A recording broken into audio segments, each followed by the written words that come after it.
성렬이는 때려잡고 김건희는 감옥에 보내자 저는 북한에서 한 말인 줄 알았습니다. 광주광역시 모 중학교의 정교조 소속 백모 교사가 지난 22일 대통령 퇴진 촛불 집회에서 학생들을 홍위병처럼 동원하면서 전화통화한 내용입니다.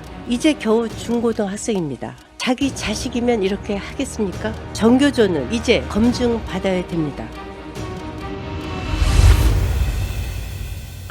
교육 현장에는 전교조가, 촛불 집회에는 통진당의 잔당들이, 이재명 대표의 범죄 의혹엔 쌍방울그룹, KH그룹을 넘어 네이버 등 대기업까지 이권 카르텔이 불법적으로 작동한 근거들이 속속 드러나고 있습니다.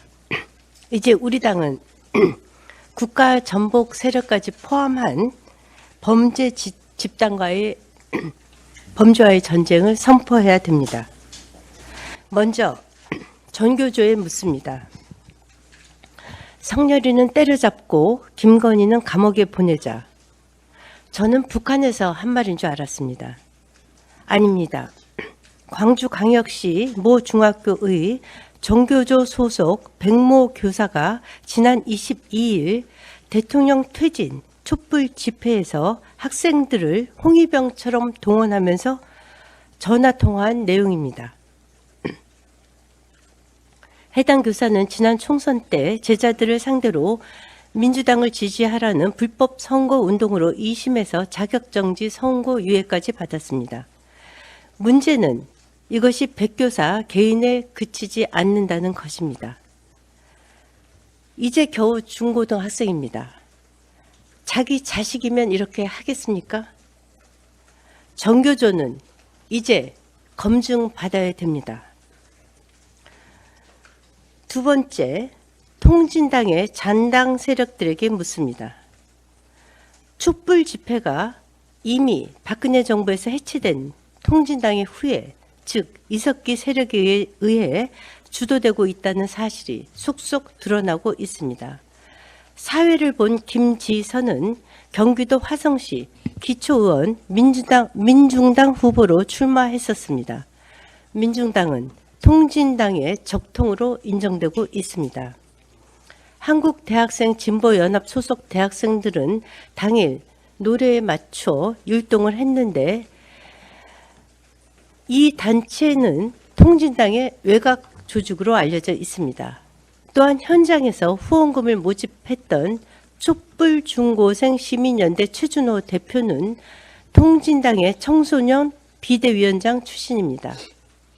집회장에서 노래를 부른 가수 백자는 또 누구입니까?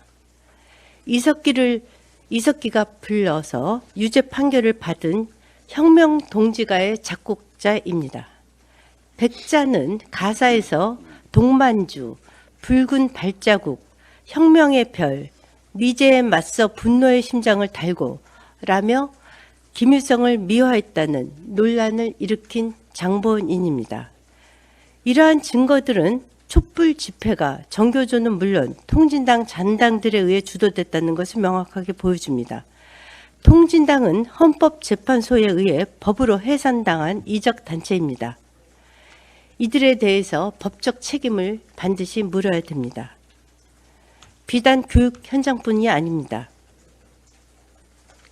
기업까지 이재명 대표의 이권 카르텔에 속속 개입한 증거들이 나타나고 있습니다. 네이버는 이재명 대표가 성남시장 시절 희망살림이라는 시민단체에 40억을 후원한 후 39억은 성남FC로 우회 지원하고 1억 원은 방송인 김어준의 처남인 인태연 전 청와대 자영업 비서관이 주도한 희망살림으로 간 것으로 확인되었습니다. 이후 네이버는 신축 사옥 허가까지 받았습니다. 전형적인 제3자 뇌물죄입니다. 정교조와 통진당의 잔당 행위들의 이적 행위 여부, 그리고 이재명 대표와 관련된 이권 카르텔은 지난 대통령 선거 자금으로까지 비화하고 있습니다. 민주당은 특검 운운하며 범죄 세력에게 마지막 호흡기로 수명을 연장해 주는 행위를 즉각 중단하고 수사에 적극 협조해야 됩니다. 그리고 국회로 돌아와야 합니다.